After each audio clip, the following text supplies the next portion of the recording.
Hey,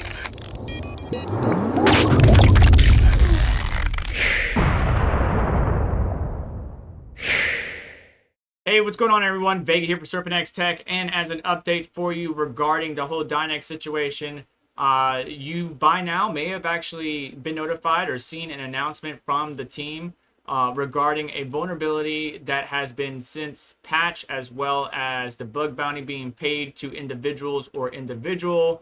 And hopefully Mind Something is back in the Discord and everything, so that way he can continue to provide constructive criticism in a professional way that can challenge but also help continue to improve the ecosystem, because that's really what it's all about. As a crypto community, we challenge the status quo, we provide optimizations, resolutions, or recommendations, and they work to implement that as best they can, or try to offer as much assistance as we possibly can, especially when it comes to reporting exploits or vulnerabilities to like Google, Microsoft. As I mentioned in a previous video, you always bring it to the company first. They usually offer a bounty, and then they patch whatever it is. And it's only a rare occasions that I've seen hacker groups who did try to work with the company. They didn't work, reciprocate that good intention, and so the hacker group dumps it on some form or some random place in the dark web. But Mind Something was on the right track.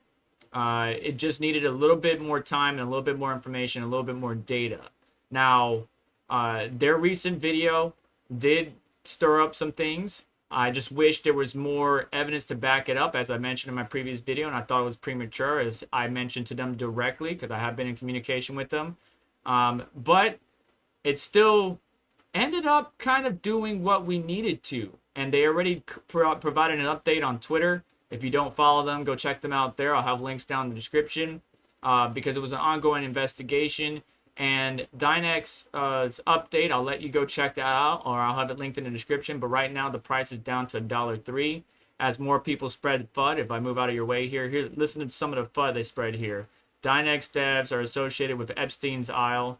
Then some people are killing the coin. That's why the drop. They found that they had dogs in the aisles, and that is illegal. And then he writes again, I was feeding my cat and he didn't want to eat because the food is from a day ago.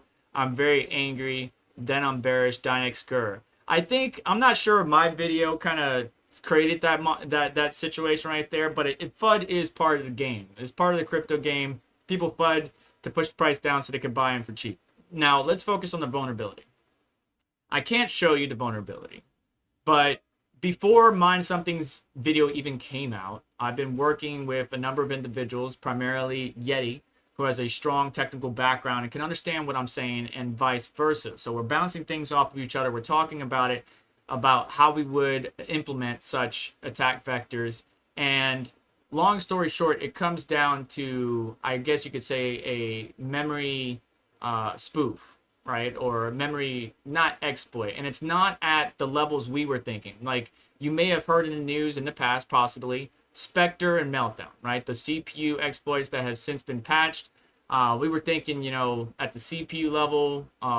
We were thinking at the kernel level for miners. We were thinking in a number of different ways. Well, the exploit and when I say we, Yeti, was able to replicate was not the same exploit that I believe was provided to the Dynex devs for patching, and it's been patched across the board.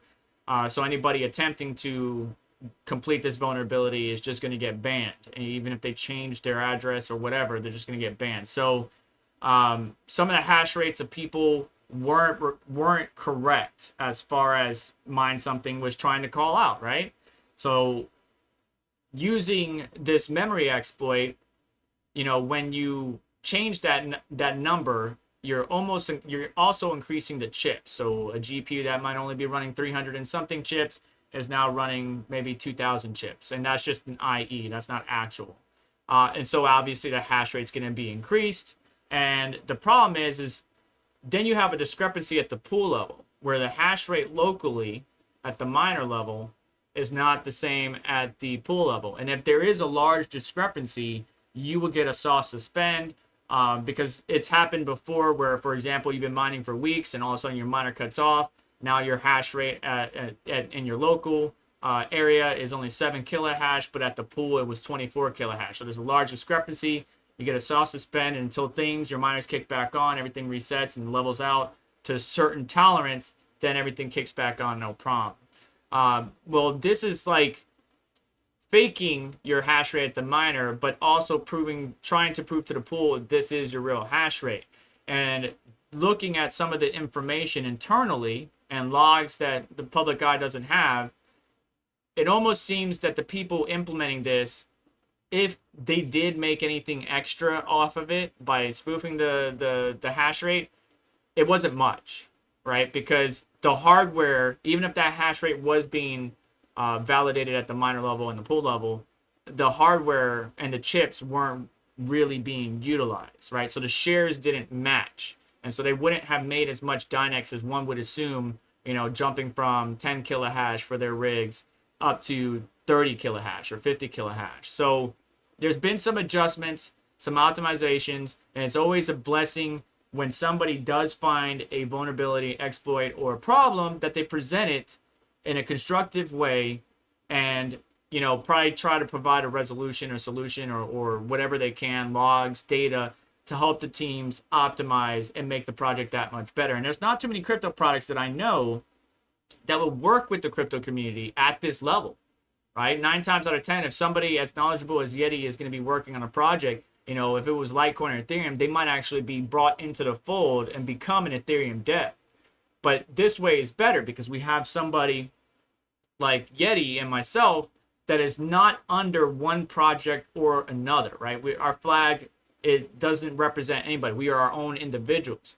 But we challenge, we see, we break, we fix. And we try to do this fine dance of making sure that, the project is staying in motion, moving on its roadmap, trying to achieve the goals that it wants to instead of focusing on all the silliness. But if there is a problem, exploit, vulnerability, then yeah, it needs to be resolved and resolved quickly. So Mine Something was on the right track, just needed a little bit more data, a little bit more information. And the way it was done by my colleague is different from the way it was done, presumably, by the individual.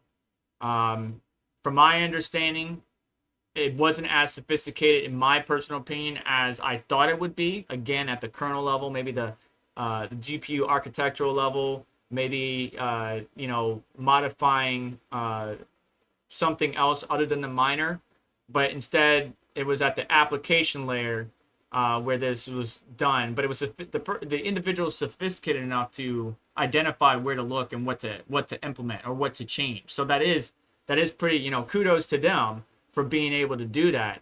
Really, I mean, for somebody to have that knowledge, have that understanding, and be able to accomplish that, really got to give them props. But that has since been patched, since been resolved. Go check out their announcement, linked in the description.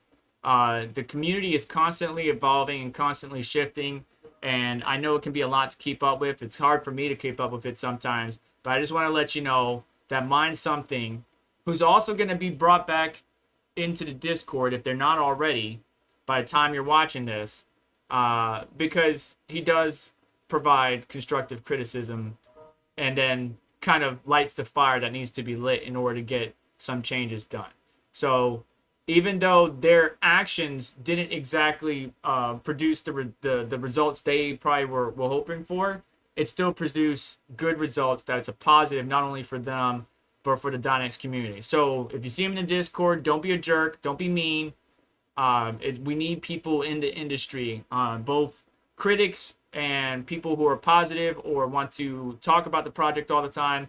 It's a good balance, and it keeps this community moving in the right direction. But this is just one project, Dynex, that has the opportunity with proof of use of work to disrupt industries, as I mentioned in my previous video. They just got to continue to build, continue to evolve, and continue to grow. There are some still other concerns that will be addressed later on as they continue to hit points in a roadmap, like, for example, Matt or Son of a Tech's concerns around centralized proof of useful work, or what happens if the devs decide to leave, and how would a new user like James Cameron submit their avatar video to be rendered out to the miners and it all be done without any external intervention. I that has yet to be seen, or what is the solution for that. But as far as the hash rate spoofing or the hash rate discrepancies, that should be resolved.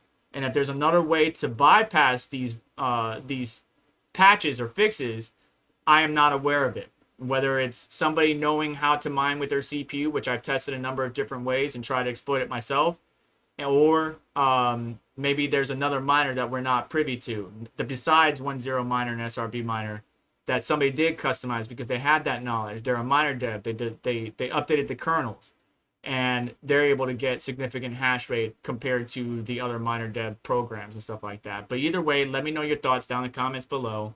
Be nice to one another. Please stay positive. Don't get at each other's throats. The crypto mining community is one that I love, and I don't want to see it torn apart because of XYZ problem, concern, or whoever. Okay? Stay positive. Keep grinding. Good luck to you. And do me a favor on the way out. Hit the like button. Make sure to get subscribed. Hit the notification bell to stay up to date, as well as check out some of the links in the description. They'll support the channel and what we do here, including linking to their announcement.